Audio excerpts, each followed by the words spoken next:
What's good, guys? Welcome back to Ron's Rise. Welcome back to the channel and welcome back to another video. So I was minding my business, scrolling down my Facebook timeline feed, and what shows up is an article from motorjunkie.com.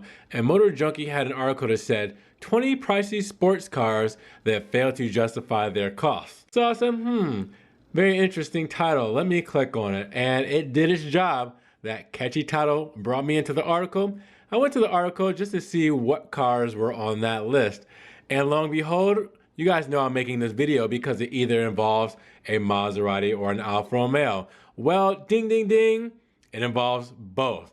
So I want to tell you guys what Motor Junkie had to say about these two Maserati and Alfa Romeo models and see if you guys agree with what they said in the article and if they fail to justify their cost. This is simply to bring up a topic of conversation. Everybody has their opinions, so this is theirs. I want to see if your opinions are matching the same kind of energy that they are giving off in their article about what they have to say about these cars. And then I also want to throw in a bonus car that I think you guys will find interesting that made their list. So you guys make sure you hear what they have to say and then put your comment down below if you agree with them or disagree with them and why. So can you guys guess what came in at number 9? Which Maserati model do you think it is? The Ghibli, Quattroporte, Levante, or the Gran Turismo? Well, if you guys guessed the Gran Turismo, you're correct. The Maserati Gran Turismo made their list at number 9. Now I'm going to quote exactly what MotorJunkie.com said, and then you guys let me know what you feel about it. Now they said, in quotes, Maserati itself is a brand that has been around for decades, but the recent cars to bear a Maserati badge have been less than exciting. The Gran Turismo has been in its current form since about 2009, and the car has seen minimal upgrades.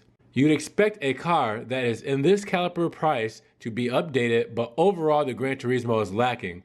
The overall design is very much focused on speed, which is fine, but the rest of the car is outdated. The seats and the interior have seen very little change over the past couple of years. Boasting a Ferrari-derived engine is enough to make the car fun to drive. But for the price tag, there are many more updated sports cars on the market.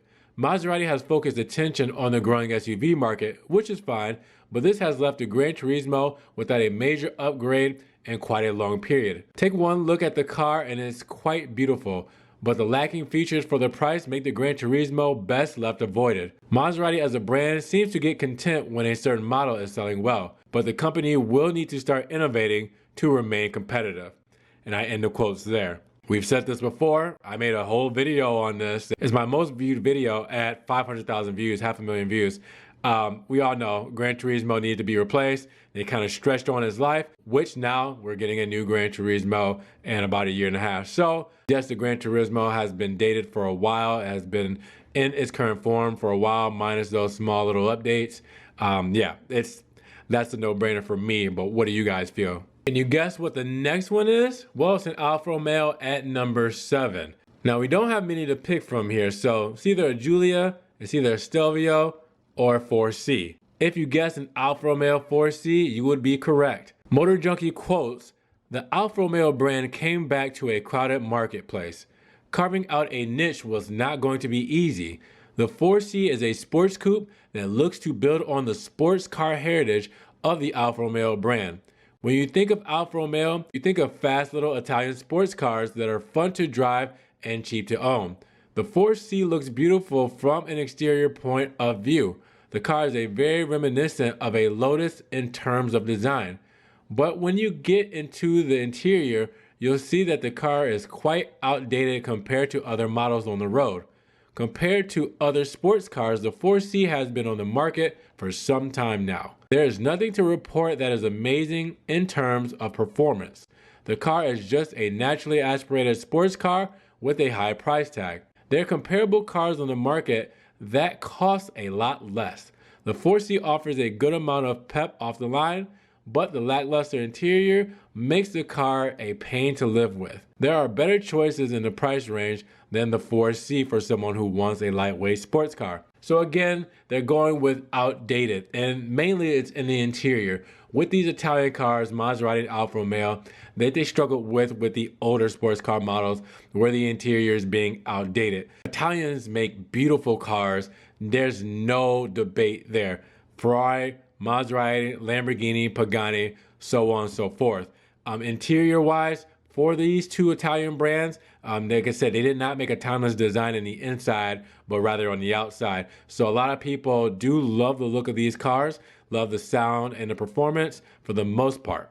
But what they say is the outdated look in the interior. So we're seeing a theme between these cars. Now, again, the 4C for 2018, that was the last year for the coupe. For 2019, that was the last year for the Spider. For 2020, they have a special model edition, whatever. Then after that, we don't know. We don't know if the 4C is coming back. They're not making any newer models. We're gonna have to admire this while it's around because there may not be a Alfa Romeo like a 4C ever again. Now here's the bonus round. I know keyboard warriors in the comments will be saying that I'm taking shots at Maserati and Alfa Romeo, but they must be new here because anybody that has not been on the channel for who knows how long know that I'm a big avid fan of Maserati and Alfa Romeo, so much so that I bought 2 Maseratis, so much so that I worked at the dealership and sold the cars, etc., etc. But just to make things right, I'm going to tell you guys what came as number 18 on the list, and it happens to be my current vehicle, the 2019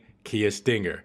Now, what Motor Junkie said about the Stinger is Kia is a brand that has come a long way in a short amount of time. When the company debuted in 1994, the only model was a tiny Cephia, and I'm not sure if I pronounced that right, but the car didn't offer much of anything except for a cheap price tag.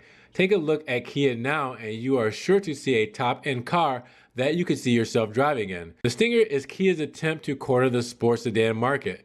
The Stinger offers a bold styling and a roomy interior that's complete with racing seats and everything. Most of what the car has to offer are exceptional, except for one thing, the price tag. The Stinger is priced at $33,000 just to start, and that's getting into a premium car territory.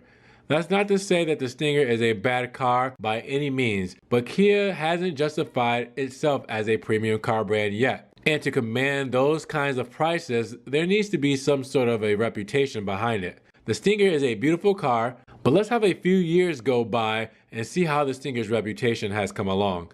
So not too bad what they had to say about the Stinger. Pretty much they complimented it all the way through. What they said is to start at $33,000. Kia doesn't have a good reputation as far as a credible reputation when it comes to building sports sedans. Okay, it's not saying that they are bad cars, saying that, you know, they're not reputable. Totally understand that. No, 33,000 is very low. The pictures that they show is a GT, which starts a little bit higher than that, I believe. And you know, the GT2s can get up to about 52,000, 53,000. So it can go a long way, another 20 grand to say. But I think that a lot of people who have been buying the Stingers want something different, want to take a chance. You know, that are kind of those people who aren't scared to try something different than the German rivals. So that's my take on it. But again, I want to know what you guys think in the comments below. Let Kia have it if you need to let Kia have it. But I want to know what you guys think about the Stinger. I want to know what you guys think about the Gran Turismo and the 4C when it comes to what Motor Junkie had to say today. If you guys enjoyed this video, make sure you check out the Motor Junkie link in the article to see what the other cars are, the other 17 are that don't justify their price. This is not a paid advertisement or anything. I just figured you guys want to see what else is on the list. Maybe you drive one of those cars, or maybe you've owned one of them or want to own one of them. I want you to see what they have to say. Also, if you guys enjoyed the video, make sure you give it a thumbs up. Giving it a thumbs up helps get the video up in the rankings. More people can see it, and we can have a discussion on if the Maserati Gran Turismo, Alfa 4C, and the Kia Stinger are sports cars that don't justify their price tag. Check the links down below in case you guys want to further support the channel. I do have a one-time link donation for my PayPal in case you guys want to donate $1 or $2. You can also check out the Patreon subscription or the Rise merch in case you guys want to get geared up with a t-shirt, stickers, you guys want to get a hoodie, keep warm this winter, anything like that. Make sure you check that link out as well.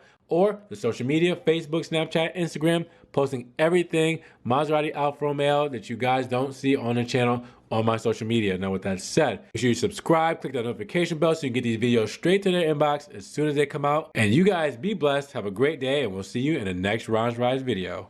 Peace.